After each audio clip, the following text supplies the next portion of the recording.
Hi friends, welcome back to my channel. ಇವತ್ತು ನಾನು ಬೆಳಗ್ಗೆಯಿಂದ ಬ್ಲಾಗ್ ಸ್ಟಾರ್ಟ್ ಮಾಡಿದ್ದೀನಿ. ಇನ್ನೂ ತಿಂಡಿ ಕೂಡ ಮಾಡಿಲ್ಲ, ಮಾಡಬೇಕು. ಏನಾದರೂ ನಾಷ್ಟ ಮಾಡಬೇಕು. ಅಡುಗೆ ಮಾಡೋದು ಒಲ್ಲಾಗಿದೆ ಇವತ್ತು. ಏನಾದರೂ ಸ್ವಲ್ಪ ಉಪ್ಪಿಟ್ಟು ಏನಾದರೂ ಮಾಡ್ಕೊತೀನಿ. ಒಬ್ಬಳೇ ಇರೋದ್ರಿಂದ ಏನು ಮಾಡಬೇಕಂತ ಗೊತ್ತಾಗ್ತಿಲ್ಲ. ನನ್ನ ಮಗಳು ಕೂಡ ಊರಿಗೆ ಹೋಗಿದ್ದಾಳವಳು. ಹಾಗಾಗಿ ನಾನು ಇರೋದು ಮನೇಲಿ ಒಬ್ಬಳೇ. ನಮ್ಮ ಮನೆಯವರು ಕೂಡ ಕೆಲಸಕ್ಕೆ ಹೋಗಿದ್ದಾರೆ, ಆಫೀಸ್ಗೆ ಹೋಗಿದ್ದಾರೆ. ಮತ್ತು ನಾವು ಒಬ್ಬಳೆ ಎಲ್ಲ ಏನು ಮಾಡ್ಕೋಬೇಕಂತ ಗೊತ್ತಾಗ್ತಿಲ್ಲ. ಹಾಗಾಗಿ ಉಪ್ಪಿಟ್ಟನ್ನ ಮಾಡ್ಕೋಬೇಕು. ಕೆಲಸ ತುಂಬ ಇದೆ ಇವತ್ತು. ಇವರು ಕೂಡ ಊರಿಗೆ ಹೋಗಿದ್ರು. ಬಟ್ಟೆದು ತುಂಬ ಇದೆ, ಒಗಿಬೇಕು. ಸ್ವಲ್ಪ ಅವ್ರು ತಂದಿದ್ದನ್ನು ಎಲ್ಲ ಬಿಚ್ಚಿಟ್ಟಿದ್ದೀನಿ. ನೋಡಿ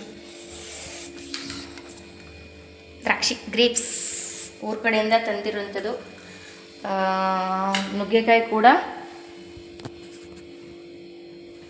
ತಂದಿರೋದೆ ಊರ ಕಡೆಯಿಂದ. ಇವನು ಅಂದರೆ ಮಗಳಿಗೆ ಕೊಡ್ಬೇಕಂತಂದು ಇವೆರಡು ತಾಟನ್ನ ತೆಗೆದು ಇಟ್ಟಿದ್ದೀನಿ. ಫುಲ್ ಈ ಒಂದು ಬಾಕ್ಸು ದ್ರಾಕ್ಷಿ ತಂದಿದ್ರು, ನಾನು ಕ್ಲೀನ್ ಮಾಡಿ ತೆಗೆದು ಇಷ್ಟಿದ್ದಿದ್ದರಿಂದ ಫ್ರಿಜ್ಜಲ್ಲಿ ಇಟ್ಟಿದ್ದೀನಿ. ಅಂದರೆ ಎಲ್ಲನೂ ತೆಗೆದು ಅಂದರೆ ಇನ್ನು ಪಕ್ಕದ ಮನೆಯವ್ರಿಗೆ ಕೊಡಬೇಕಂತ ಇವೆರಡನ್ನ ತೆಗೆದು ಇಟ್ಟಿದ್ದೀನಿ. ಎಲ್ಲರಿಗೆ ಸ್ವಲ್ಪ ಸ್ವಲ್ಪ ಅಂದರೆ ಊರ ಕಡೆಯಿಂದ ಏನಾದರೂ ತಂದರೆ ಕೊಡ್ತೇವೆ. ಅಂದರೆ ಅಷ್ಟಂತೂ ನಮ್ಗೆ ಆಗೋದಿಲ್ಲ ತಿನ್ನೋಕ್ಕೆ. ಕೊಟ್ಟರೆ ಚೆನ್ನಾಗಿರುತ್ತಿಲ್ಲ. ಮಕ್ಕಳಿಗೆ ಕೊಟ್ಟರೆ ಇಲ್ಲಿ ಅಕ್ಕಪಕ್ಕದವ್ರಿಗೆ ಕೊಡ್ತೇವೆ, ನಮ್ಗೆ ಗೊತ್ತಿರೋರಿಗೆ. ಹಾಗೆ ತುಂಬ ಜನ ಗೊತ್ತಿದ್ದಾರೆ, ಎಲ್ಲರಿಗೂ ಕೊಡೋಕ್ಕಂತ ಆಗಲ್ಲ. ಇಲ್ಲೇ ನಮ್ಮ ಫಸ್ಟ್ ಫ್ಲೋರಿಗೆ ಯಾರ್ಯಾರು ಇದ್ದಾರೋ ಅಂದರೆ ಸ್ವಲ್ಪ ಅವ್ರಿಗೆ ಇಷ್ಟೇ ಕೊಡೋದು, ಜಾಸ್ತಿ ಮೇಗೆಲ್ಲ ಹೋಗಲ್ಲ. ಹಂಗೆ ನೋಡಿದ್ರೆ ಪೂರಾ ಬಿಲ್ಡಿಂಗ್ ಕೊಟ್ಕೊಂಡ್ರೆ ಆಗುತ್ತೆ. ಅದಷ್ಟೆಲ್ಲ ಥರದ್ದು ಆಗಲ್ಲ ನಮ್ಮ ಕೈಯಿಂದ. ಅವ್ರಿಗೆ ಕೊಡಬೇಕು. ಏನಾದರೂ ನಾಷ್ಟ ಮಾಡ್ಬೇಕು ಅಂದ್ಕೊಂಡಿದ್ದೀನಿ. ತಿನ್ಬೇಕಂತ ಆಸೆ ಕೂಡ ಆಗ್ತಿಲ್ಲ. ಉಪ್ಪಿಟ್ಟು ಮಾಡ್ತೀನಿ ಈಗ. ಬನ್ನಿ ಪ್ಲೀಸ್, ಯಾರೆಲ್ಲ ನನ್ನ ಚಾನಲ್ನ ಸಬ್ಸ್ಕ್ರೈಬ್ ಮಾಡ್ಕೊಂಡಿಲ್ಲ, ಪ್ಲೀಸ್ ನನ್ನ ಚಾನಲ್ನ ಸಬ್ಸ್ಕ್ರೈಬ್ ಮಾಡ್ಕೊರಿ. ಕೆಲವೊಬ್ರು ಏನೂ ಮಾಡಿಲ್ಲ ಅಂದರೆ ಸಬ್ಸ್ಕ್ರೈಬ್ ಮಾಡ್ಕೊತೀರಾ. ಕೆಲವು ಏನೋ ಅಪ್ಪ ಇಷ್ಟ ಎಲ್ಲರಿಗೆ ಆಗಬೇಕಲ್ಲ, ಹೇಳೋಕ್ಕಾಗಲ್ಲ. ಅದು ನಾನು ಕೇಳ್ಕೊತಿದ್ದೀನಿ, ಸಬ್ಸ್ಕ್ರೈಬ್ ಮಾಡ್ಕೊರಿ ಅಂತ ಪ್ಲೀಸ್. ಬನ್ನಿ ಇವತ್ತಿನ ನನ್ನ ಬ್ಲಾಗ್ ಯಾವ ರೀತಿ ಆಗಿರೋದು ಅಂತ ನಿಮಗೆ ತೋರಿಸ್ತೀನಿ. ಮನೇಲಿ ಒಬ್ಬಳೇ ಇದ್ದೀನಲ್ಲ, ತುಂಬ ಬೇಜಾರಾಗುತ್ತೆ.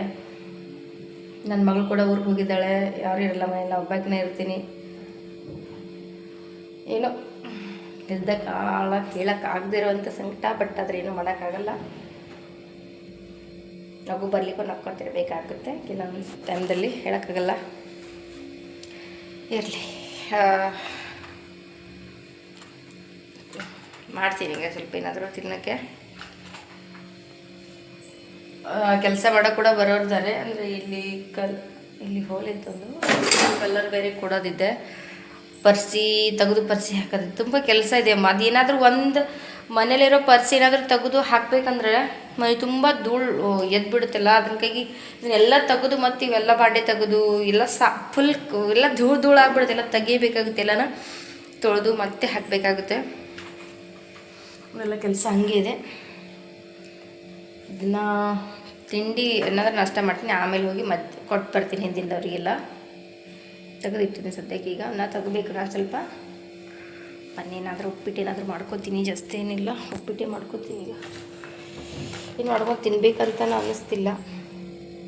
ನೋಡಿ ಉಳ್ಕಿದ್ದೀನಲ್ಲ ಈ ಫ್ರಿಜ್ಜಲ್ಲಿ ಈ ಥರ ಇಟ್ಬಿಟ್ಟಿದ್ದೀನಿ. ಫ್ರಿಜ್ಜು ಫುಲ್ಲು ಬಿಸಿ ಆಗಿಬಿಟ್ಟಿದೆ. ಮತ್ತು ಊರಿಂದ ನುಗ್ಗಿಕಾಯಿ ಕೂಡ ಎಷ್ಟು ಅಂತಂದಿದ್ದಾರೆ ನೋಡಿ. ಎಷ್ಟೊಂದು ನುಗ್ಗಿಕಾಯಿ ತಂದಿದ್ದಾರೆ. ಎಲ್ಲ ಇಟ್ಟಿದ್ದೀನಿ ಈಗ. ಮತ್ತು ಮಾವಿನ ಹಣ್ಣು ನೋಡಿ, ಕಾಣಿಸ್ತಾ? ವಾವ್, ಇವು ನಮ್ಮ ಹೊಲದ ಮಾವಿನಕಾಯಿ, ಮಾವಿನ ಹಣ್ಣು. ಅಮ್ಮ, ಅಯ್ಯೋ ತುಂಬ ಚೆನ್ನಾಗಿದೆ ಅಲ್ಲ. ಇವತ್ತಿದ್ರಿಂದ ಬರ್ತಾ ಮಾಡ್ತೀನಿ ಚಿಟ್ಟ. ಕಡಲೆಬೇಳೆ ನೆನಾಕೋದು, ನೆನಾಗಿ ಕಿಸಿಂದರೆ ಮಾಡೋದು ತುಂಬ ಚೆನ್ನಾಗಿರುತ್ತೆ. ನಾವಂತರೂ ಕೆಲವರು ಒಗ್ಗರಣೆನ ಹಾಕ್ತಾರೆ, ಬಟ್ ನಾವು ಒಗ್ಗರಣೆ ಏನೋ ಹಾಕಲ್ಲ. ಕಡಲೆಬೇಳೆ ನೆನಾಕಿ ಒಂದು ಸ್ವಲ್ಪ ಕೆಂಪು ಖಾರ ಪುಡಿ ಹಾಕಿ ಮಾವಿನ ಹಣ್ಣು ಹಾಕಿ ಕೊಡ್ತೀವಿ ಅಷ್ಟೇ. ನಾವೇನದಕ್ಕೆ ಇದು ಹಾಕಲ್ಲ. ಬಟ್ ತುಂಬ ಚೆನ್ನಾಗಿರುತ್ತೆ, ನನಗಂತೂ ತುಂಬ ಇಷ್ಟ. ಅದ್ರ ಜೊತೆ ಜೋಳದ ರೊಟ್ಟಿ ಇರಬೇಕು. ಏನು ಸಖತ್ತಾಗಿರುತ್ತೆ ಅಂದರೆ ತುಂಬ ಸಖತ್ತಾಗಿರುತ್ತೆ, ಭಾಳ ಚೆನ್ನಾಗಿರುತ್ತೆ. ಅದನ್ನೇ ನಾನು ಮಾಡೋದೀಗ. ಸರಿ, ಈಗ ಮಾಡಲ್ಲ, ಸಾಯಂಕಾಲ ಮಾಡ್ತೀನಿ. 10 ಮಣಿಗೆ ಮಾಡ್ತೀನಿ. ಮೊದಲು ನಾಷ್ಟ ಏನಾದರೂ ಮಾಡ್ಕೋತೀನಿ, ಮತ್ತು ಆಮೇಲೆ ಉಪ್ಪಿಟ್ಟು ಮಾಡಬೇಕು ನೋಡೋಣ. ಇನ್ನೊಂದು ಏನೂ ಆಗ್ತಿಲ್ಲ, ಬಟ್ ರಾತ್ರಿ ಏನಾದರೂ ಈಗ ಮಾಡಿಟ್ರೆ ಆಮೇಲೆ ತಿನ್ನೋಕ್ಕಾಗುತ್ತೆ ಅಂತ ಮಾಡ್ತಿದ್ದೀನಿ. ಹಸಿವೆ ಆಗಿಲ್ಲ, ಯಾಕೆ ಗೊತ್ತಿಲ್ಲ. ತೇಜಿಗೆ ಉಣ್ಬೇಕಂತ ಭಾಳ ಟೈಮ್ ಬಂದು ಈಗ ಕರೆ ಹೇಳ್ಬೇಕಂದ್ರೆ 11 ಆಲಕ್ಕೆ ಬಂದೈತಿ. ಇನ್ನು ಏನು ಈ ಚಹಾ ಕುಡಿದ್ರಿ ಅಷ್ಟೇ, ಮತ್ತೆ ಹಿಂದೇನೂ ಮಾಡಿಲ್ಲ, ಏನು ತಿಂದಿಲ್ಲ ಕೂಡ. ಒಂದಿಟ್ಟು ಉಪ್ಪಿಟ್ಟು ಮಾಡ್ಬೇಕಂತ ಮಾಡತ್ತೀನಿ.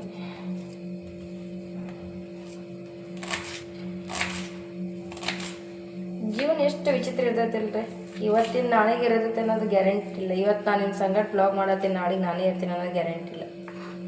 ಜೀವನನೇ ಒಂದು ಭಾಳ ವಿಚಿತ್ರ ಐತಿ. ಯಾಕೋ ಏನಾರ ತಲೆ ಬರ್ತಾವ, ಹಾಗೆ ಹೇಳೋಕ್ಕಾಗಲ್ಲ. ವಿಚಿತ್ರ ಅಂದರೂ ಎಲ್ಲ ಜೀವನ ನೋಡಿ, ಏನಾದ್ರೂ ಮನುಷ್ಯನ ಜೀವನನೇ ಒಂದು ವಿಚಿತ್ರ. ಇವತ್ತು ಏನಂತವೇ ಬಂದರೆ ಹ್ಯಾಂಗಾಗಲ್ಲ, ದಿನ ಹೊಂಟಿರ್ತಾವೆ ನಮ್ಗೆ ಗೊತ್ತಿರಲ್ಲ. ಬಟ್ ಸಂಕಟ ಅನ್ನೋದು ಒಂದು ಇರ್ತೈತಿ, ಹೇಳೋಕ್ಕಾಗಲ್ಲ. ಮತ್ತು ನಡೆಯಂಗೆ ನಡ್ದದ ಖರೆ, ಆದ್ರೂ ಭೀ ಅದು ಒಂದು ಮನಸ್ಸಿನಾಗ ಇರ್ತೈತಿಲ್ಲ, ಅದು ಹೋಗಲ್ಲ. ದಿನ ತೆಗಿತಿರ್ತೀವಿ, ಕೆಲವೊಂದು ಸ್ವಲ್ಪ ಹೊತ್ತು ಚೆನ್ನಾಗಿರ್ತವೆ, ಇನ್ನೊಂದು ಸ್ವಲ್ಪ ಹೊತ್ತು ಮತ್ತು ಬೇರೆನೇ ತಲೆಯಾಗ ಬರ್ತೈತಿ.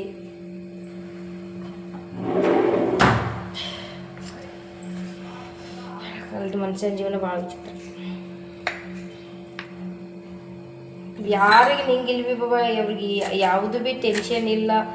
ಅವ್ರು ಎದ್ರದನ್ನೋ ಅಷ್ಟು ವಿಚಾರ ಮಾಡಪ್ಲೇ ಭಾಳ ಸುಖಿ ಅದಾರಣ್ಣರು ಅಂಥವ್ರು ಯಾರೂ ಇಲ್ಲಿ ಜಗತ್ತಿನಾಗ ಅನ್ಕೋತೀನಿ. ಯಾವುದರೇ ಒಂದು ಇರ್ತದೆ ಮನುಷ್ಯ. ಏನಂತ ತಿನ್ನಕ್ಕೆ ಊಟ ಇರಲ್ಲ, ಅವಾಗ ಒಂದು ನಗ್ತಿರ್ತೀವಿ. ಎಲ್ಲ ಥರ ಸಿಕ್ಕಿರ್ತೈತಿ, ಅವಾಗ ನಾವೇ ಇರಲ್ಲ. ಕಷ್ಟ ಅನ್ನೋದು ಒಂದು ಬೆನ್ನು ಹತ್ತಿರ್ತೈತಿ. ತಿಲ್ಲಕ್ಕೆ ಹೊತ್ತಿನ ಕೂಳಿರಲ್ಲ, ಅವಾಗ ಹ್ಯಾಂಗಾರಕ್ಕಾಗಲ್ಲ, ದಿನ ಸಗ್ದಿರ್ತೀವಿ. ಎಲ್ಲ ನಮಗೆ ಐತೆ ಬಾಬಾ, ಐಶ್ ಆರಾಮಿ, ಇನ್ನೇನು ಸುಖದಲ್ಲೇ ತಿನ್ಬೇಕತ್ತೇವಲ್ಲ, ಅವಾಗ ಬೇರೆ ಹಿಡ್ಕೊಡಲ್ಲ. ವಿಚಿತ್ರ ಮನುಷ್ಯನ ಜೀವನನೇ ಒಂದು ವಿಚಿತ್ರ ಐತಿ. ದೇವ್ರನ್ನ ಭಾಳ ವಿಚಿತ್ರ ಆಟ ಆಡಿಸ್ತಾನೆ ಎಲ್ಲರಿಗೆ. ನಮ್ಮ ಜೀವನದಾಗೂ ಆಗೈತಿ. ಹ್ಯಾಂಗಾರ ಕಾಲಕ್ಕಿದ್ದೇವೆ, ಈಗ ನಾ ಭೂಮಿ ಮೇಲೆ ಇದ್ದೀವಿ.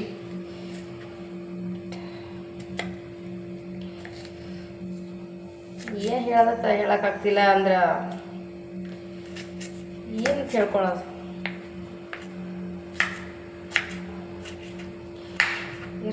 ಯಾರೆಲ್ಲ ಭಾಳ ಮಂದಿ ಲೈಫ್ನಾಗ ಹೆಂಗೆ ಇರ್ತೈತಿ, ಬಟ್ ಯಾರಿಗೆ ಹೇಳ್ಕೊಂಡಿರೋದು ಅಷ್ಟೇ. ಎಷ್ಟು ಮಂದಿಗೆ ಹಂಗೆ ಅನ್ನಿಸ್ತೈತಿ ಹೇಳ್ರಿ. ಅವಾಗ ನಮ್ಮ ಮತ್ಯಾಗ ತಿನ್ನಾಕಿರಲ್ಲ, ಅವಾಗ ನಾವು ಬಡಿದಾಡಿ ತಿನ್ನಕ್ಕೆ ಸೈತಿರ್ತೀವಿ.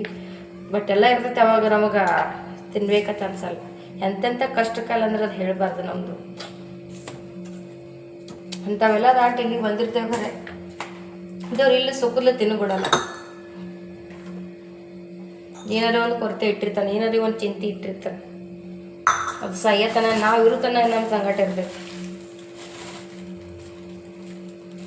ಮ್ಯಾಗ ಎಟ್ ನಕ್ಕೋತಿದ್ರು ಒಂದು ಇರ್ತೈತಿಲ್ಲ, ಒಂದು ಒಳಗಿನ ಮನ್ಸು ಭಾಳ ಕಷ್ಟಪಡ್ತಿರ್ತೈತಿ, ಭಾಳ ನೋವು ಪಡ್ತಿರ್ತೈತಿ. ಅದನ್ನು ಯಾರಿಗೆ ತೋರ್ಸೋಳಕ್ಕಾಗಲ್ಲ. ಈಗ ನಮ್ಮ ಜೀವನದಾಗೂ ಏನೋ ಅದಾವು.